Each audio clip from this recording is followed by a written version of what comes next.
Assalamualaikum warahmatullahi wabarakatuh. Saya Teti Suslianti Asiu, dosen tetap pada Yayasan Abdul Rahman Buton pada Prodi S1 Kesehatan Masyarakat di Sekolah Tinggi Ilmu Kesehatan Stikes ISD Buton. Pada Prodi S1 Kesehatan Masyarakat, saya mengampu beberapa mata kuliah antara lain pengembangan dan pengorganisasian masyarakat, dinamika kelompok, komunikasi kesehatan, dasar promosi kesehatan, manajemen bencana, dan sistem informasi kesehatan. Pada kesempatan ini, saya akan menjelaskan salah satu mata kuliah yang saya ampuh, yaitu mata kuliah pengembangan dan pengorganisasian masyarakat.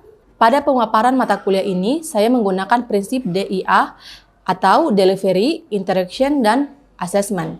Pada bagian delivery, saya akan menjelaskan deskripsi mata kuliah, capaian pembelajaran, dan materi pembelajaran. Pada bagian interaction, saya akan menjelaskan terkait tentang model dan metode pembelajaran yang saya gunakan, dan juga bagaimana proses interaksi belajar di dalam kelas antara dosen dan mahasiswa ataupun sebaliknya. Pada bagian assessment, saya akan menjelaskan terkait tentang sistem penilaian pada mata kuliah yang sudah disepakati pada awal perkuliahan di dalam penyampaian kontrak perkuliahan dan RPS yang sudah disepakati bersama dengan mahasiswa. Mata kuliah pengembangan dan pengorganisasian masyarakat adalah mata kuliah wajib pada semester ganjil, tepatnya pada semester 3, yang memiliki bobot 2 SKS dengan penjabaran 2 SKS teori tanpa praktik. Pertemuan dilakukan selama 16 kali pertemuan tatap muka, 2 diantaranya adalah evaluasi, yaitu ujian tengah semester atau UTS dan ujian akhir semester atau UAS. Setiap pertemuan berlangsung dengan durasi waktu 1 kali 100 menit. Mata kuliah ini sangat diperlukan dalam ilmu kesehatan masyarakat.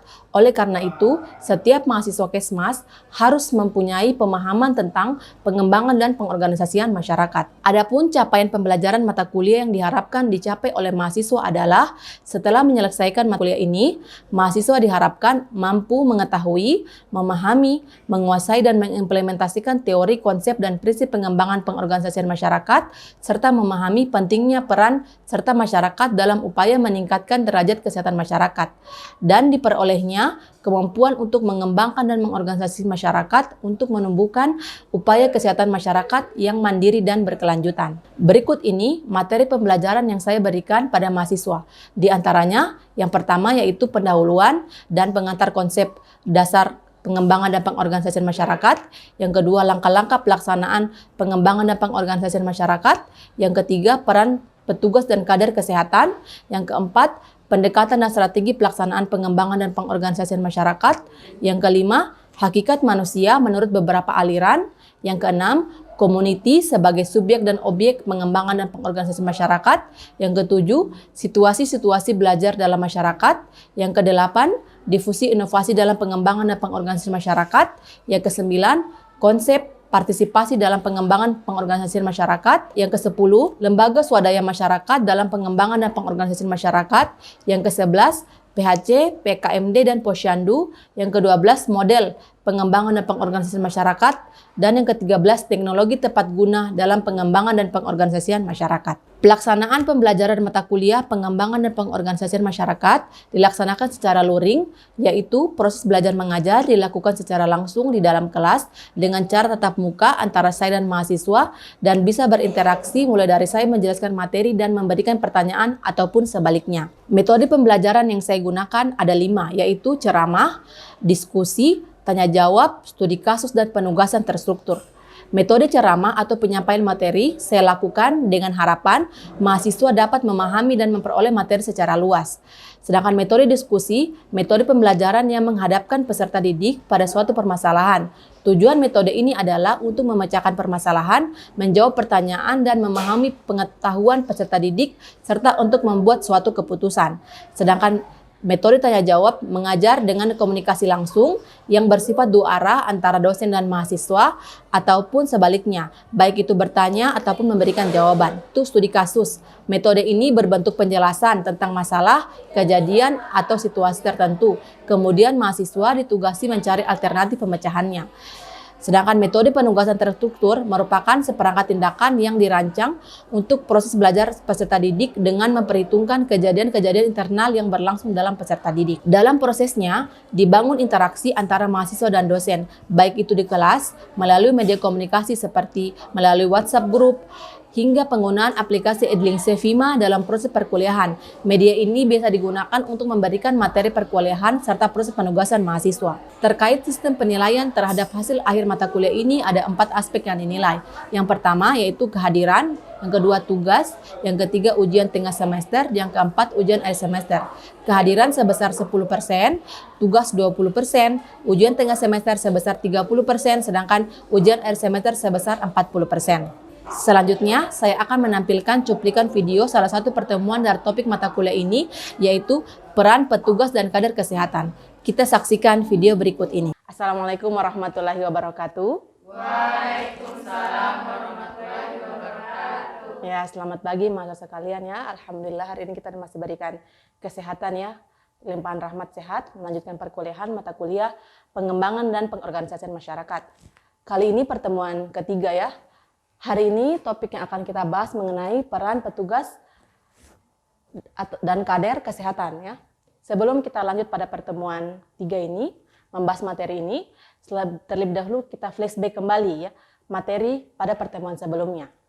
Materi pertemuan sebelumnya kita membahas mengenai tahapan-tahapan dalam pengembangan dan pengorganisasian masyarakat. Ada yang masih ingat tahapan-tahapan dalam pengembangan dan pengorganisasian masyarakat ada 6. Ada yang masih ingat?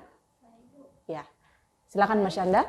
Tahapan-tahapan dalam pengembangan dan pengorganisasian masyarakat itu ada 6. Yang pertama ada tahap persiapan, yang kedua tahap asesmen, Ya. yang ketiga tahap perencanaan alternatif program, Ya. yang keempat tahap formulasi rencana aksi, yang kelima Ya.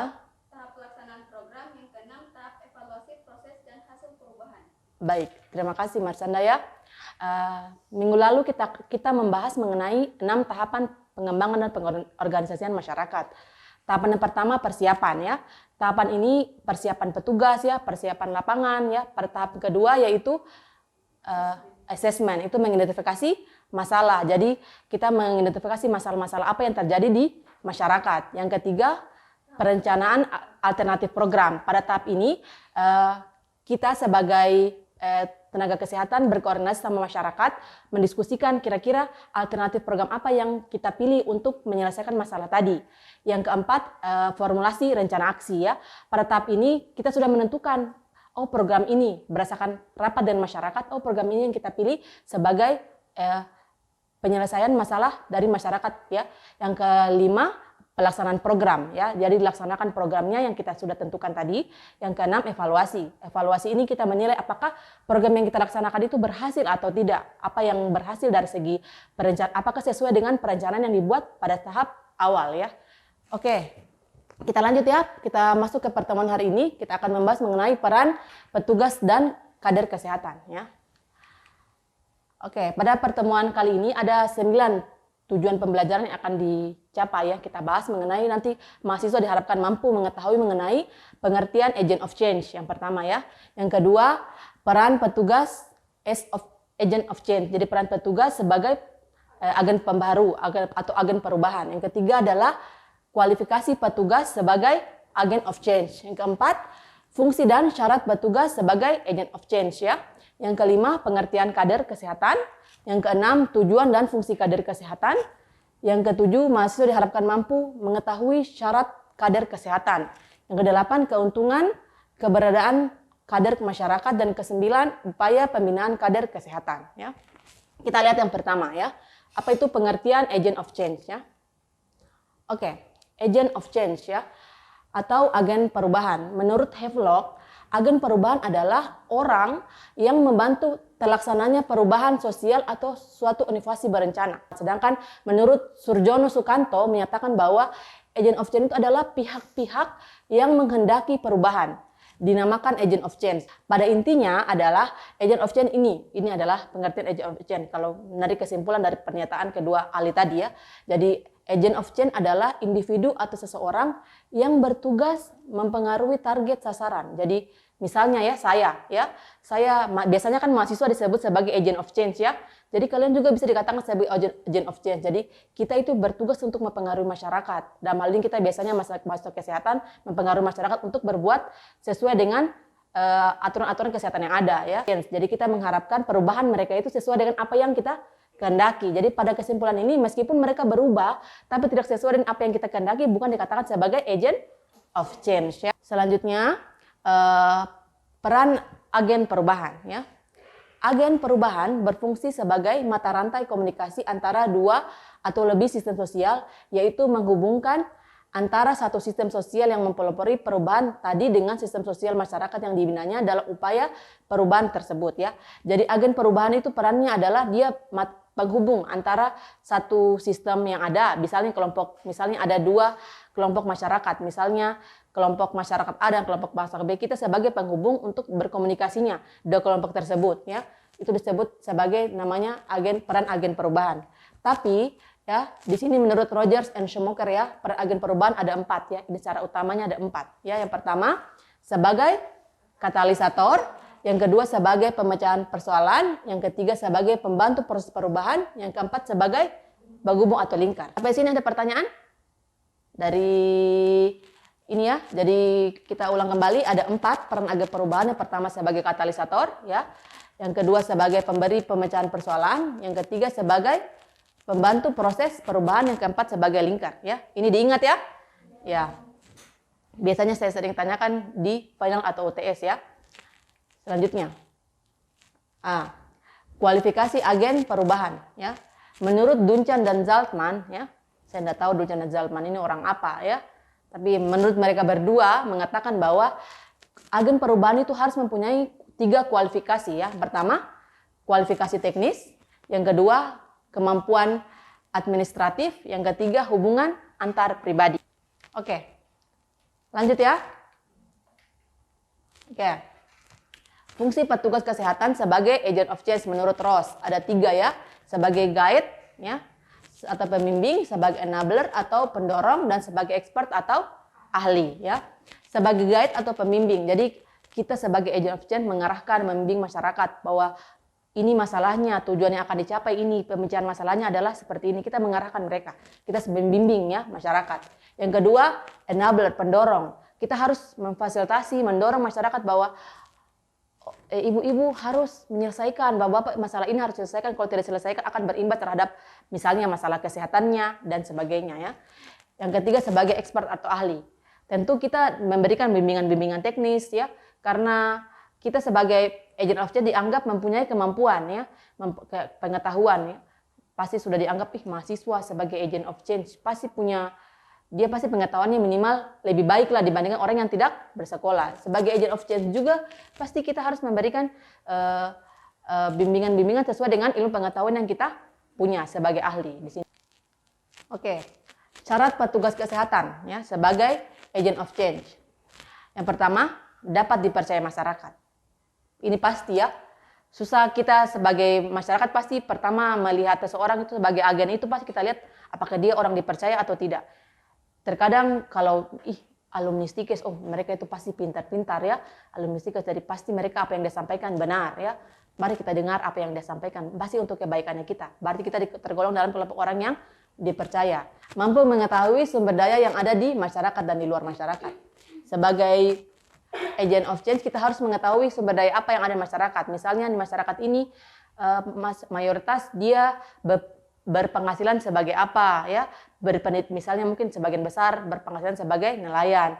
Pendidikannya sebagian besar apa? Misalnya mungkin sarjana dan sebagainya. Dengan mengetahui sumber daya yang ada, kita bisa merumuskan penyelesaian masalah mereka yang mereka butuhkan itu apa. Mampu berkomunikasi dengan baik. Memiliki kemampuan profesional tertentu. Yang seperti saya katakan tadi, ini kalau Kesmas, ahli Kesling ya. Gizi dia sebagai ahli gizi atau nutrisionis. Yang berikutnya, mengetahui dan dapat memahami masyarakat dan lingkungannya.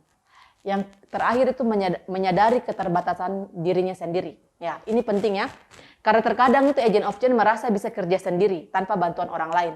Ternyata kan tidak. Kita perlu koordinasi dengan semua sumber-sumber daya terkait ya, dengan instansi-instansi terkait. Jadi kita tidak, karena kita matasi keterbatasan kita, ada namanya pendelegasian tugas, siapa yang akan menyelesaikan masalah ini, mengurus masalah administrasi ini. Jadi tidak bisa kita laksanakan sendiri. Dan kita sadari itu. Susah kalau kita tidak menyadari keterbatasan yang kita punya. Kita semua mau kerjakan, ternyata ini ada kerjasama dengan banyak instansi. Selanjutnya, pengertian kader. Ya. Ada yang tahu kader itu apa? Ya, silakan Satriani ya. Jadi kader kesehatan merupakan tenaga sukarelawan yang dipilih oleh masyarakat yang membantu pada pelayanan kesehatan di puskesmas. Oh iya. Menurut temannya, terima kasih ya Ani ya. Menurut temannya, kader adalah orang yang dipilih di masyarakat yang bertugas untuk membantu di puskesmas atau posyandu ya. Ya, ini pengertiannya. Tadi yang disampaikan oleh temannya kurang lebih sudah hampir benar ya, tapi kita sempurnakan. Kader kesehatan masyarakat adalah ya laki-laki atau wanita yang dipilih oleh masyarakat dan dilatih untuk menangani masalah-masalah kesehatan perorangan maupun masyarakat serta untuk bekerja dalam hubungan yang amat dekat dengan tempat-tempat pemberian pelayanan kesehatan menurut Heru ya. Jadi kader masyarakat itu laki-laki ataupun perempuan, tidak terbatas harus jenis kelamin tertentu ya. Jadi kita dilatih dan untuk menangani masalah-masalah kesehatan ya. Sedangkan menurut Noto Atmojo tahun 2010 mengatakan bahwa kader kesehatan merupakan warga yang terpilih ya dan diberi bekal keterampilan kesehatan melalui pelatihan oleh sarana pelayanan kesehatan atau puskesmas setempat. Jadi menurut Noto Atmojo tidak berhenti bahwa orang yang dipilih saja oleh masyarakat, tetapi harus diberikan pelatihan atau bekal keterampilan untuk melaksanakan tugasnya. Oke, ada kurang lebih 5 ya. Lanjutnya ada tujuan dan fungsi kader kesehatan. Yang pertama itu mensukseskan pembangunan kesehatan atau pembangunan nasional. Yang kedua, masyarakat atau kader kesehatan sebagai subjek dari pembangunan kesehatan itu sendiri. Yang ketiga, pada hakikatnya kesehatan atau itu mengikutsertakan masyarakat secara aktif dan bertanggung jawab. Yang keempat, perilaku kesehatan. Pada dasarnya untuk mengubah perilaku kesehatan pada masyarakat tidak terlepas dari kebudayaan masyarakat itu sendiri. Karena dengan adanya kader, terkadang masyarakat itu tidak mau berubah, terlalu beranggapan, dari dulu nenek-neneknya kita begitu juga ya, mamaku juga dulu begitu. Jadi dengan adanya itu kita bisa mengubah perilakunya mereka, tidak hanya terpaku berdasarkan kebudayaannya, tapi ada hal-hal harus sesuai dengan standar-standar pelayanan kesehatan yang ada ya. Yang kelima, motor penggerak atau pengelola dari program-program yang disepakati masyarakat. Biasanya itu kader karena mereka dari masyarakat itu sendiri, jadi mereka lebih aktif ternyata di masyarakat ya, memberikan informasi-informasi kepada masyarakat supaya masyarakat aktif terlibat dalam program-program pelayanan kesehatan yang ada. Oke, lanjut ya. Nah, syarat kader kesehatan. Ada kurang lebih 10 ya, syarat kader kesehatan. Jadi bukan hanya laki-laki atau perempuan yang dipilih oleh masyarakat dan dia diberikan pelatihan, tapi dia juga punya syarat-syarat ya. Syarat-syarat untuk menjadi kader. Tidak semua orang bisa menjadi kader terkecuali memenuhi syarat-syarat ini ya. Yang pertama, berasal dari masyarakat setempat. Yang kedua, tinggal di desa tersebut. Ya, meskipun saya bukan orang Jawa, tapi saya sudah tinggal di situ dan sudah memahami karakteristik dan masyarakat di tersebut, saya juga bisa dijadikan sebagai kader. Lanjut, dapat diterima oleh masyarakat. Ya, jadi selain tinggal di situ, masyarakat juga mau ya memilih kita.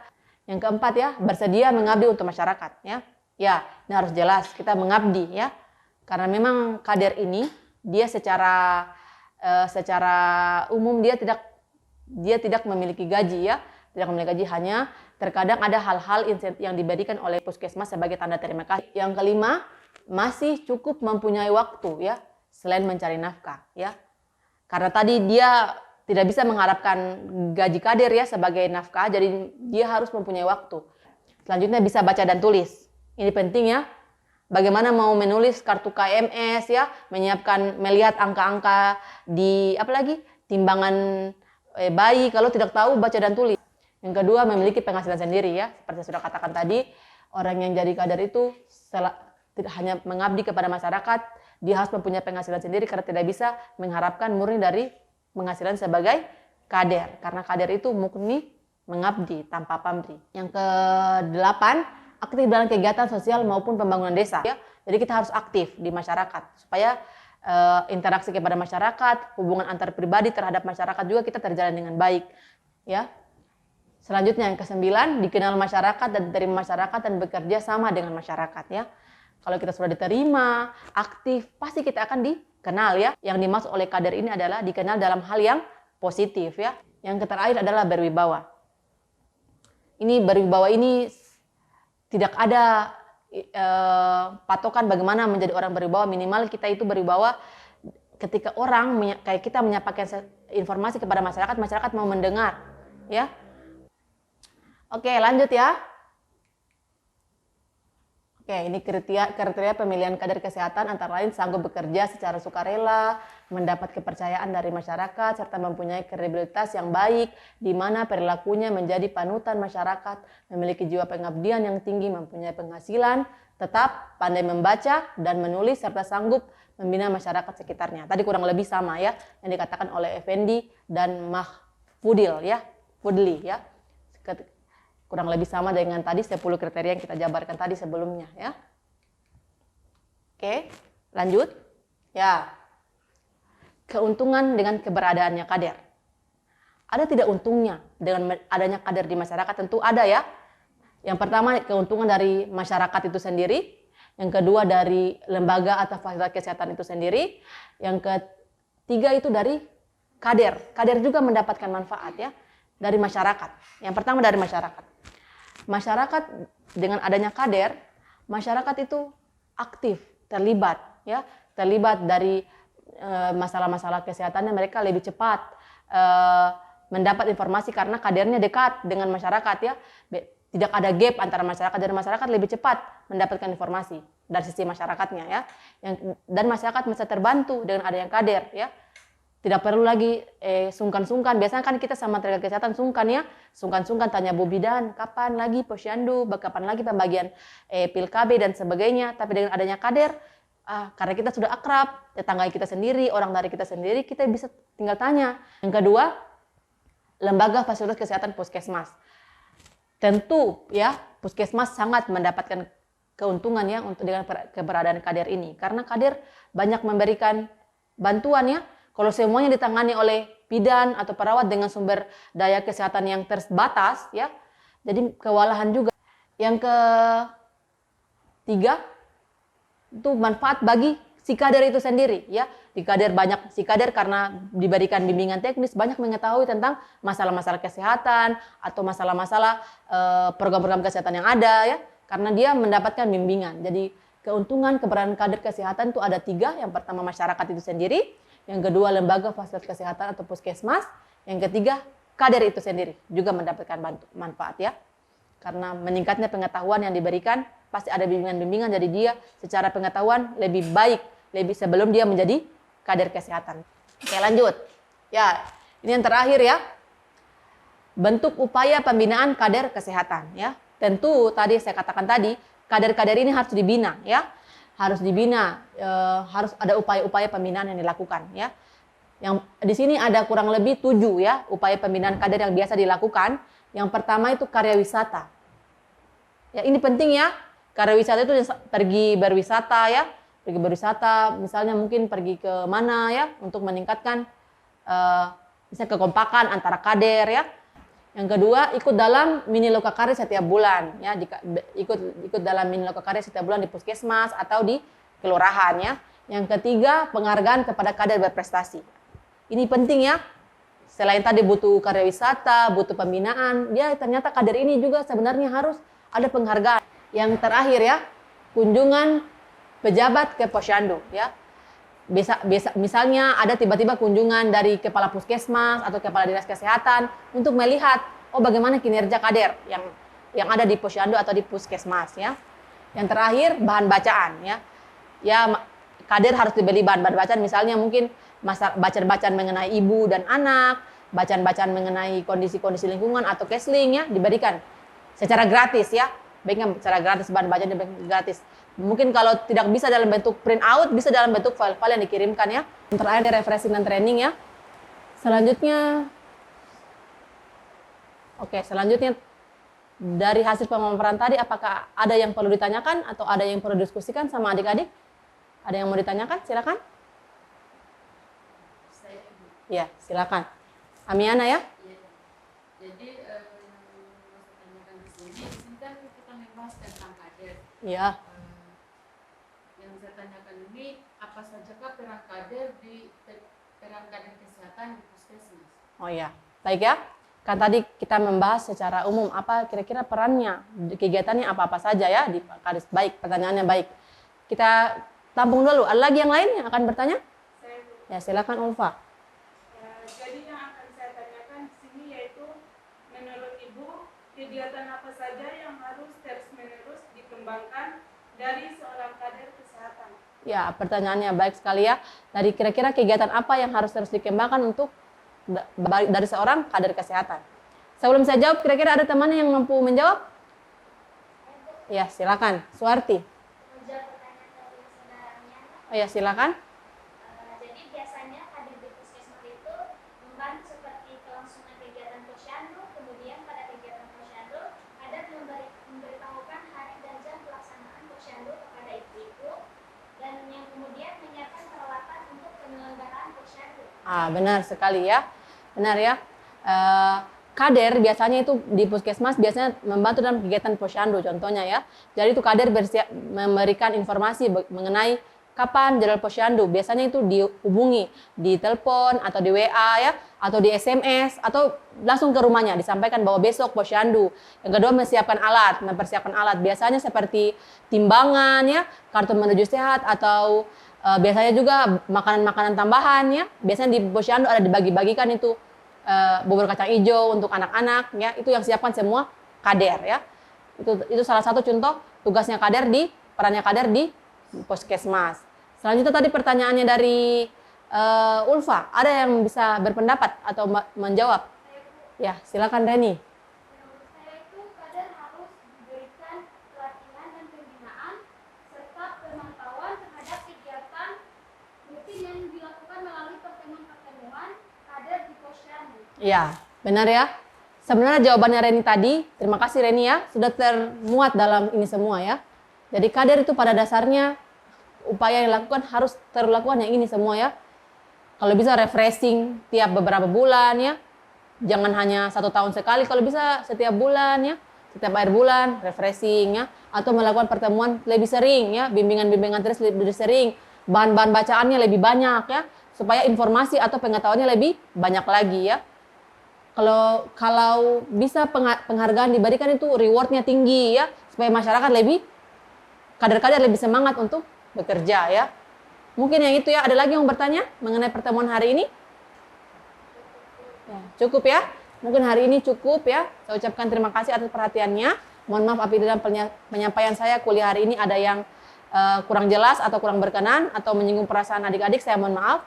Ya, saya akhiri ucapan. Wabillahi taufiq wal hidayah. Assalamualaikum warahmatullahi wabarakatuh.